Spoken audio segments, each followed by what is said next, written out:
Welcome to my YouTube channel. আমি আপনাদের সঙ্গে বিজয়, সঙ্গে নেক্সট ভিডিও নিয়ে। আমাদের গ্রামের মোড়ে তেমাথা বলা হয় বলতে আজকে তোমাদেরকে নিয়ে যাওয়া হচ্ছে না। আগামী 5 তারিখ আপনাদিকে আমি আমাদের তেমাথা নিয়ে যাব।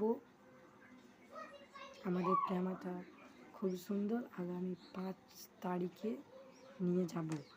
আমার চ্যানেলটাকে সাবস্ক্রাইব করুন আর আমার পাশে থাকুন, ও লাইক ও শেয়ার দুটোই করুন। আর আমার ইউটিউব চ্যানেলের নাম দাস ফ্যামিলি। আমার ভিডিওকে লাইক করুন, কমেন্ট করুন, শেয়ার করুন আর আমার সাথে থাকুন। আর অবশ্যই সাবস্ক্রাইব করুন। আসছি নেক্সট ভিডিওতে।